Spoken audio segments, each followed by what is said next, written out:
So that, okay, let me see, June. That's part of this. I'm just going to adjust a few of the screen names now that I got everyone in here.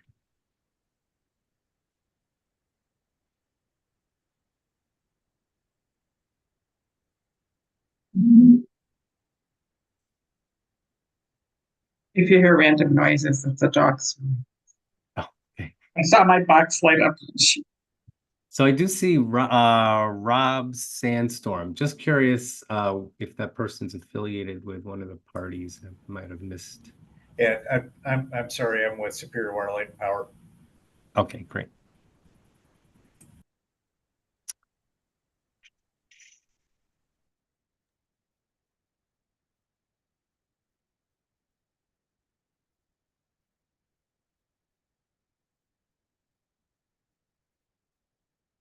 Yeah, thanks.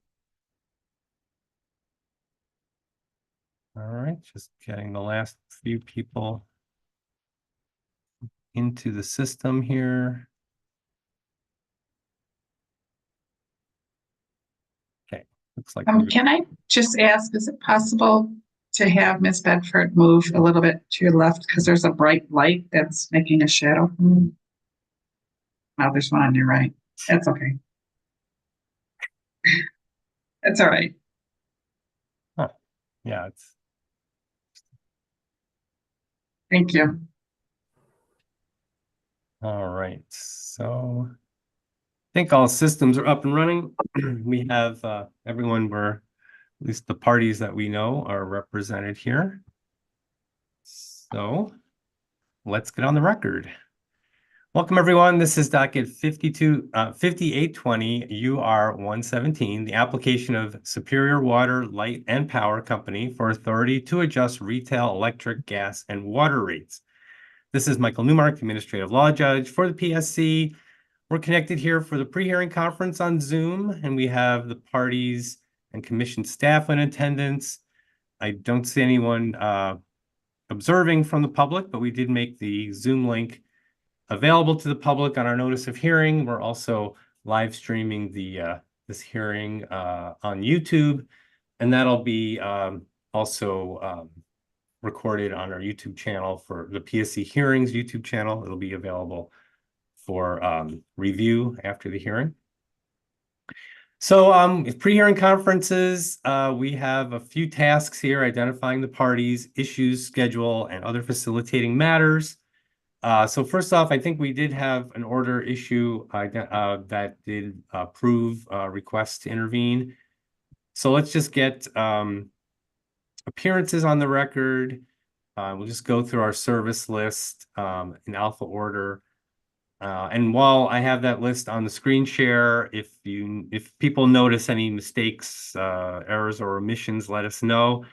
I know there's a number of people from the utility that aren't on the service list. So if there are people we need to add to the service list, the utility will need to file a notice of appearance on IRF. And if you file that using the request to intervene document type, then it'll come to my inbox. So please use that process. Makes it easier. So let's start with the party appearances with Citizens Utility Board. Good morning, Kara Coburn Ferris on behalf of the Wisconsin Citizens Utility Board. All right. Next up, City of Superior.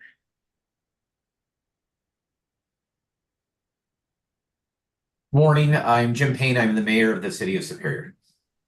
Okay, great, perfect. And Enbridge Energy LP. Good morning, Richard Savico on behalf of Enbridge Energy. Okay, and Public Service Commission. Good morning, Assistant General Counsel Stephanie Bedford representing the Commission. And Superior Water, Light, and Power Company. Yeah, good morning, Your Honor. David Mueller, General Counsel for Superior Water, Light, and Power, and then we have other participants from the company on as well. Yes, okay, thanks. So nothing to change on the service list at this point. Just want to let you know that that's the list we'll use to issue orders from my office, as well as the final decision. And commission staff should be using that list to serve documents on the parties. Well, yes, serve documents by email. Yeah, that's how it would do it. So if there are any changes you need to make, like I said, you want to file a request on the IRF system. Okay, so we have the parties identified. Issues, we have, I'm just showing you that on our screen share from the notice of pre-hearing conference that went out a few weeks ago. We have presented as proposed issues, sort of our generic, all-encompassing issues, standard issues list that simply seeks to know what the revenue requirement is for the various service categories, the cost of service related to each customer class, and then this appropriate rate design, including service rules for each class.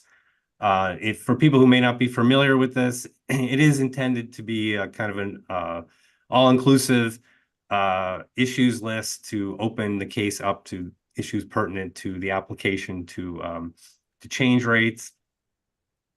So if a particular item isn't specified, that does not mean at all it's not included. So if one party, intervener, or commission staff had a kind of a specific issue to raise within that gamut of the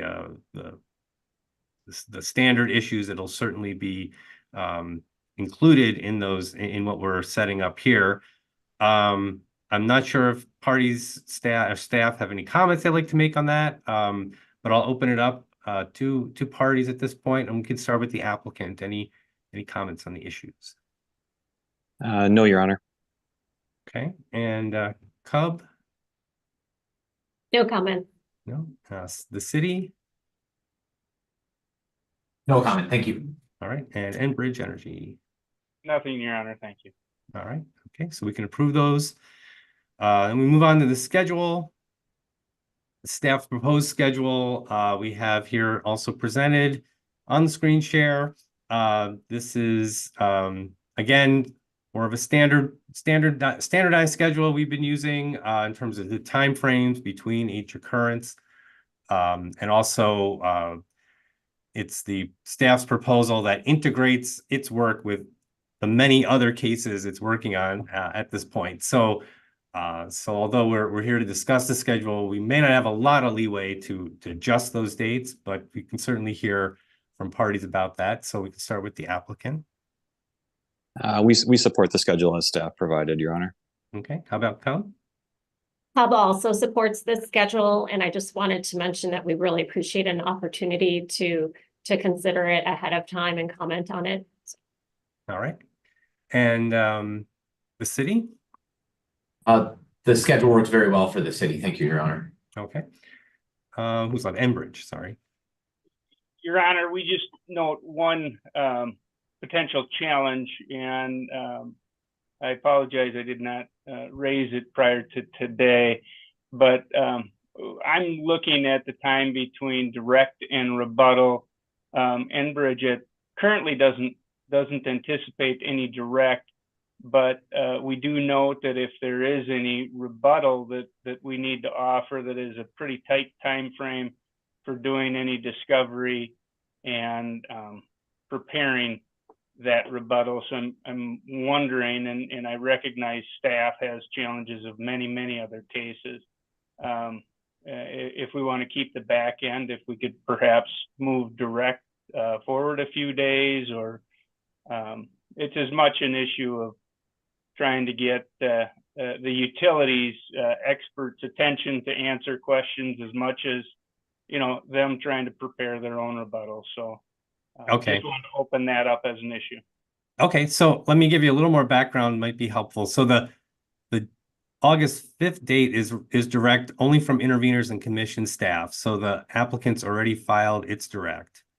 So at this point, if you're rebutting from the applicant, you kind of have a choice. You could file it on the August 5th timeframe as your direct, and it may be a little bit of some semantic gymnastics here. It would be preferable if you have the time to get your response to the applicant's direct into your direct.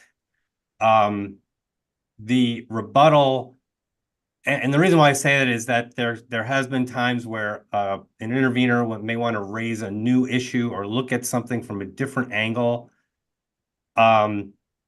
It's best to get that in earlier rather than later to avoid any controversy about being out of time.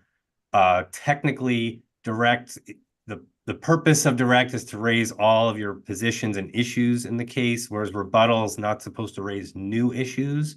So keep that in mind when if you're going to forego direct. There may be some issue about whether you're adding to the case in a way that's inappropriate for rebuttal.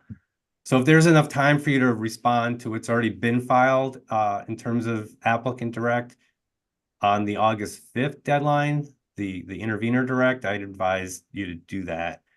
And then in terms of the turnaround time for rebuttal, the interview between direct and rebuttal, you're really only rebutting or need to be rebutting the intervener and commission staff testimony if you've already done the applicant testimony. Right. If you want to put the rebuttal of applicant testimony in your rebuttal, you can start doing that now. Really, it's available. So the one thing about turnaround for discovery, though, I definitely hear you on that, and I can say I'm gonna have to scroll down a bit, but there is an interval, a shortened interval. Well, most of our discovery intervals are shorter than the statute. And let me just grab the section here. And so to understand this, what we could do is adjust that turnaround between direct and rebuttal for discovery responses, if that would be helpful. I think we've certainly done that in the past. Let me give that a full screen view.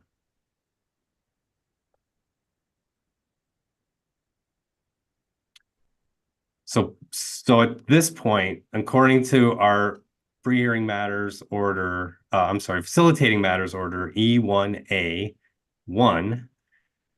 we have the deadline for any discovery before the rebuttal testimony deadline. It's a 21-day turnaround.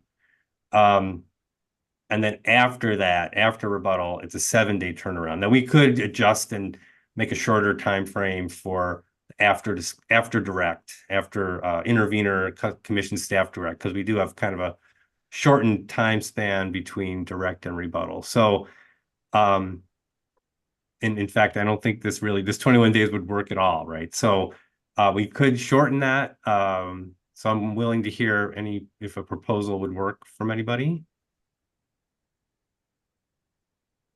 I would just say, on behalf of commission staff, we're somewhat willing to be flexible, but our preference would be, if at all possible, to stick to the schedule as proposed.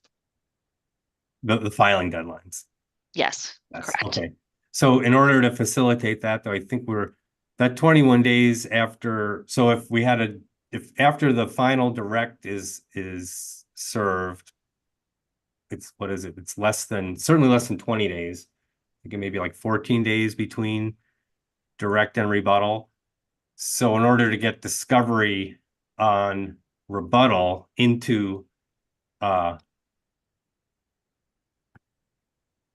order to get discovery on that final direct into rebuttal, we probably need to shorten that time frame. So that's the time frame I'm thinking about changing, the 21 days between direct and rebuttal.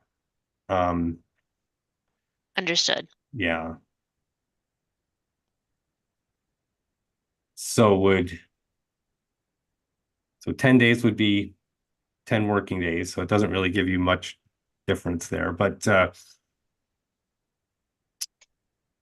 we could set it for do a 7-day turnaround between direct and rebuttal. That'd be seven working days to get a request in and the responses back. Hopefully there'd be no controversy about that. If that does occur, we would have to set some alternate path to get that testimony into the record, which may or may not mean we need to push other dates back. It could be something that we can run on a separate track, but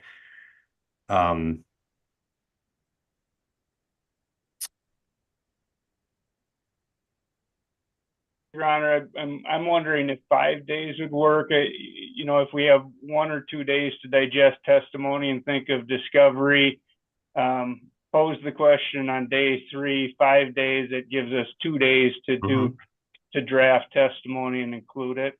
Okay.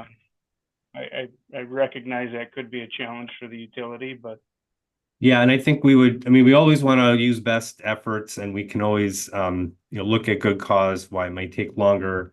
And like I said, adjust perhaps the rebuttal to that discovery, have that being filed later, sort of off the schedule.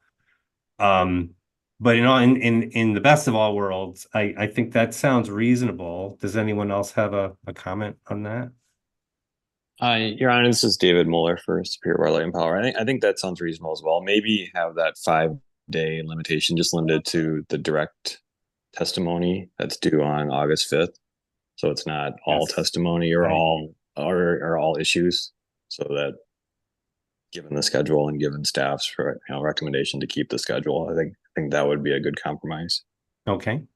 Anyone else? Anyone want to comment on that Yeah, adjustment?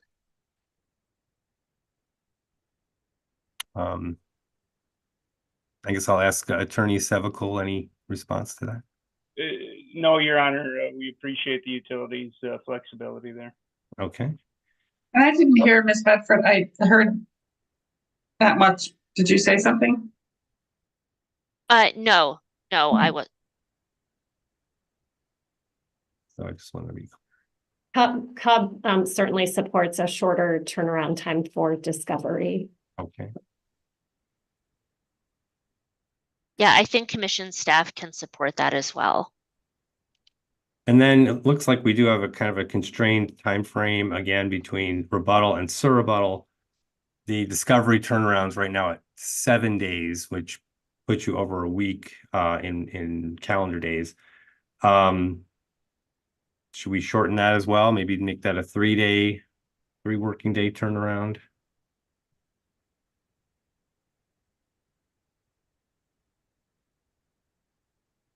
Your Honor, that sounds reasonable to the utility, with that same caveat that's subject to, as long as it's in the testimony and not other issues. So just to clarify, are we talking about moving testimony dates, or we're just talking about adjusting the discovery period? Yeah, these are adjustments to this discovery period. So we're looking Okay. at section. So what you'll see is section E1A will have some additional parts to it. So we'll have to add the 5-day turnaround between the August 5th direct and the rebuttal. And then we can change number 2 to a 3-day turnaround. Okay, I think commission staff has no concerns with that. Okay. Okay, so, and I think at this point, there is enough time to get discovery in on what the applicant, generally speaking, and the applicants, the application, the issues raised in the application. So I think it's fair to limit that first adjustment to discovery generated by the intervener and commission staff direct. And then I don't know if I need to qualify that part number 2. I think that's just understood that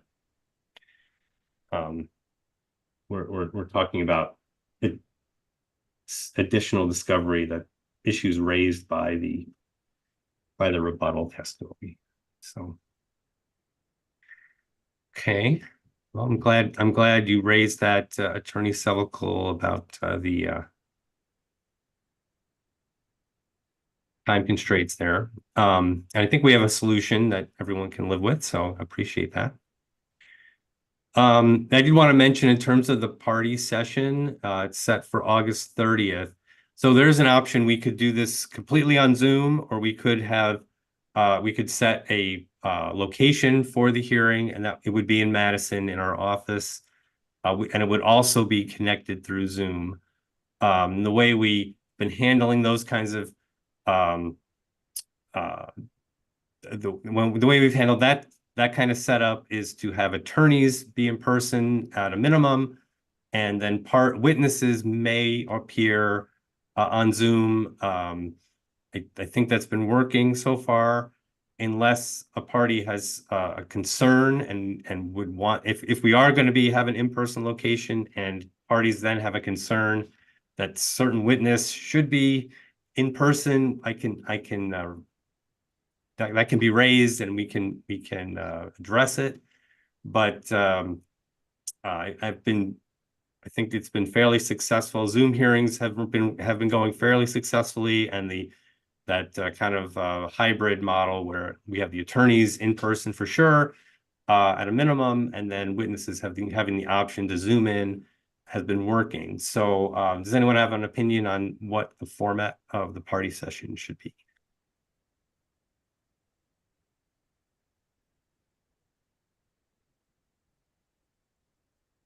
Okay, well, Your Honor, I'm sorry. This is David Mueller for Superior Water, Light and Power. I guess we would probably prefer Zoom just because that's what we've done kind of successfully, at least in the last few cases. It's just to do Zoom, but whatever works for the parties as well. And if our witnesses are in Superior, it probably makes sense for me to be in Superior as well. But I can accommodate whatever Your Honor would prefer. Okay. Understood. Okay, well, I'm not hearing any big other opinions here. So I'll just set the hearing to be Zoom only. We also have a public hearing session. I'm not sure what that's going to look like at this point. I was contemplating running the sessions simultaneously, well, not simultaneously, but on the same date and time, at least to start. Same date and time as the party session, and we could take public comments at the beginning of the hearing, and then possibly if there's an opportunity to break out into a second public session at the end of the party session, we can do that. But I would, so that's one option. The other option is to do an in-person public hearing up in Superior. So any opinions about that?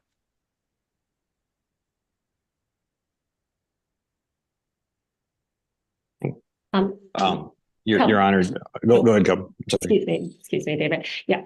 Cub, strongly supports an in-person hearing in SWL&P service territory, in order to allow customers to gather and speak on the rate case. Okay. And it looks like the city has an opinion on that. The same opinion, Your Honor, that we strongly support an in-person hearing in the city. Okay, thanks. Yeah, I do. It does look like. Oh, go ahead. Someone else. I'm sorry. And for the company, that is fine as well to have an in-person hearing, as well as maybe if we have a Zoom option for people who want to participate that way. Yes, maybe I forgot to say that. All of our hearings will have a Zoom option. Yeah. Okay. Well, let me think about that. We just need to it'll be more of a logistical issue in terms of scheduling and finding a location that's suitable. But yeah, I'll make the best effort to conduct a public hearing session with a physical location up in Superior.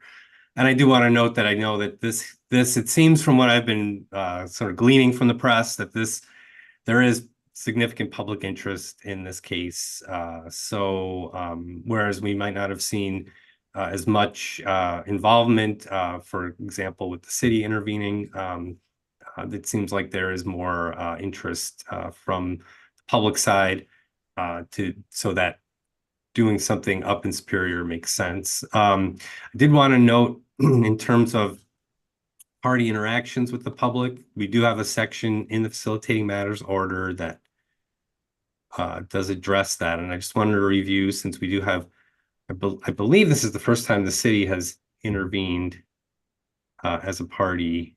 So this may be familiar to some, but not to all. So, so we do have a section here. So it starts with, got to go back, E. That's wrong. So many sections here. So under the hearing preparation section, I'll just give you the page number 14 of the Facilitating Matters Order. There is a separation essentially between what parties and members of the public. So the parties are not to participate in the public comment process. There is a caveat in that I do want the applicant to be present at the hearing in case we can have them answer questions that the public has. And one of the big reasons is if a customer has a question about their bill or some individual problem, if we can bring the party, those two entities together, the individual and the customer and the utility together on that, even if it's offline from the hearing, it definitely is useful to have that available, that option available. So I do expect the applicant to be present at the public hearing session, but not to participate. And then there's also the section H, which delineates the process by which parties can provide information about the proceeding to either its membership or members of the public. There is just want to be highlight that and say that, because parties aren't participating in the public comment process, but they can still communicate the process to the public. I think that it goes a long way to inform the public about how they can be involved. But we do want to have public comments coming from individuals, from their perspective. So there's a number of ways, and it's brought out in this section where parties are allowed to invite the public into the process. But we've had situations where a membership organization will go out and solicit a petition from the public, and that's allowed in our cases, but there are some complications in doing that.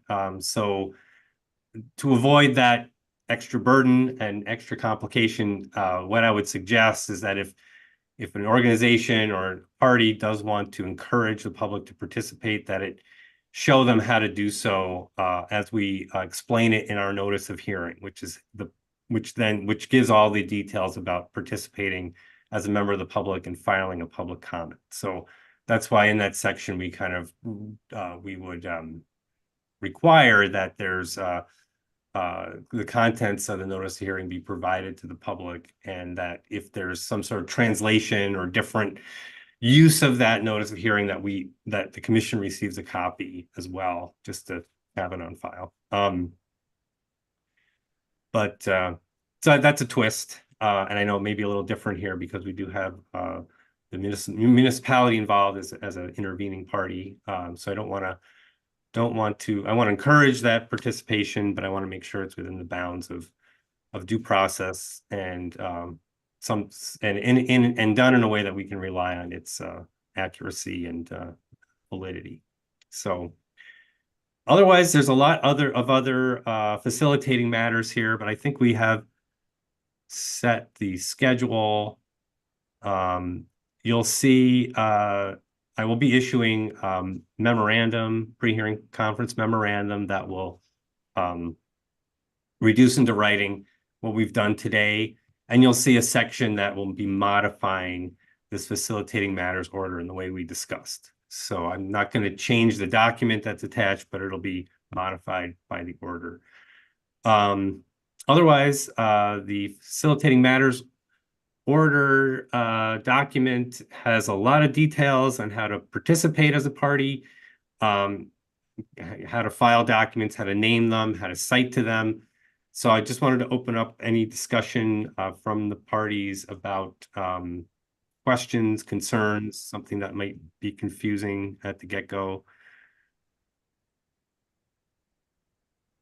Your Honor, I just wanted to clarify your instructions before. I think I understand them. Since the city is an actual party here, we would not participate in the public hearing, by which I assume you mean officers or agents of the city. So I would be encouraging, for example, city councilors as public officers representing the city they would not be allowed to participate in the public hearing, but the city is welcome to encourage the public to participate in the public hearing according to the standard rules of participation. So we should be alerting them to where and when the hearing should be held and the general rules for participation.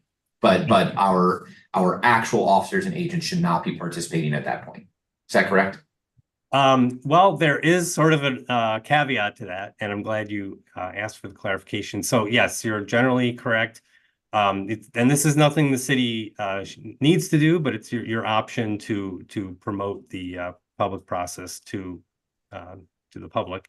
One thing I will say is that I do allow, I guess, employees of the city, representatives of the city to participate in the public process, but only in their individual capacity, just to give their individual opinion in the public comment process.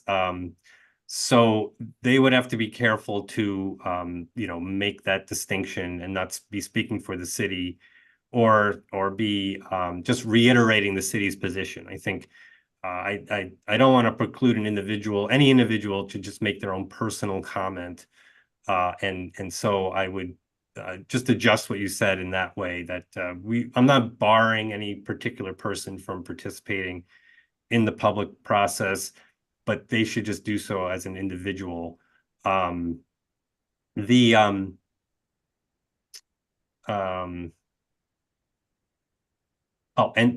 keep in mind that if, in terms of the city's participation, if an officer does want to make a statement on behalf of the city or present the city's position, it should be done in the written testimony first, and then we'll also be subject to cross-examination. But in terms of individuals' public personal opinion, that can be that's acceptable in the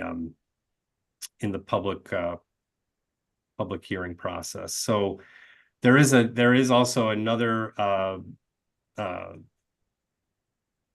item to review in that sense. If there is any controversy about what was said at the public hearing, the parties do have an opportunity to object to the statements made or the comments filed, but there is a process for doing it and a deadline for doing that.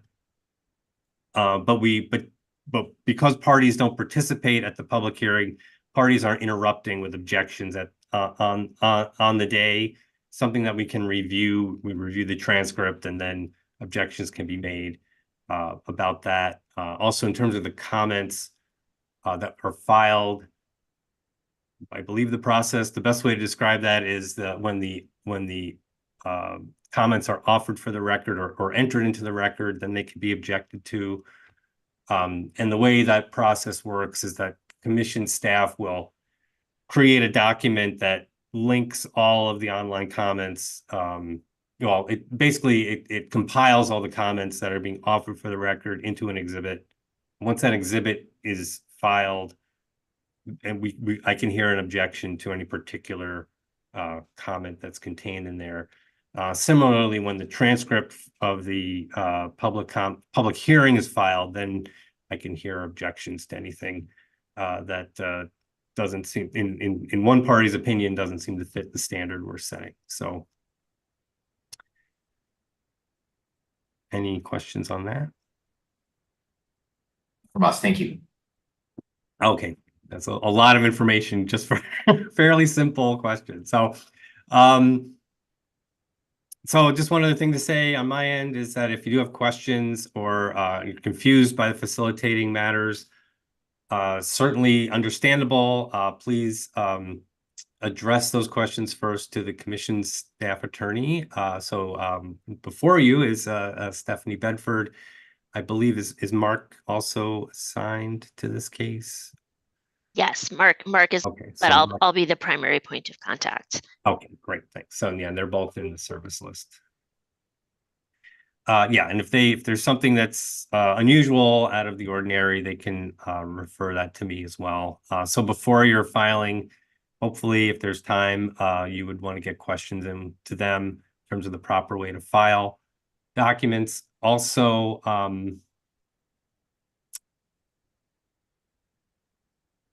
yeah, I think that's it. All the formatting requirements. I mean, the consequence of filing in non-conformance with the requirements for filing is that we'll have to refile those documents, which once you've filed it once, you don't want to have to go through the process of refiling. So it's best to get that done ahead of time in the right way. But I'm not going to refuse a document that isn't formatted properly. It'll just need to be corrected and refiled, and there's a process for doing that. The errata process, for the most part, is how you would handle offering corrections to the written documents. And then at the end of the hearing, after the hearing, we have a sort of a massive refile with all the documents that have been that need correction, either identified by an errata or some mistake has been pointed out during the hearing. But the cleanest way to do that is to have the errata set up ahead of time, and that's part of our filing schedule to get those in before the hearing. It's that errata testimony and replacement exhibits deadline. Okay, anything else? No? All right. Well, thanks everyone for joining us. I'm glad we could dust off all the equipment here and get everything up to speed. Everyone seems to be able to connect and handle the Zoom system here. So I'm excited about that. And I'm glad everyone's on board with the facilitating matters. We've been able to correct or adjust the timeframes to accommodate concerns about the schedule. And so far, so good. We're on a good path here. So thanks everyone for joining in, and we will see you in August. Take care, everyone. We're adjourned. Thank you. Thank you. Thank you, Your Honor.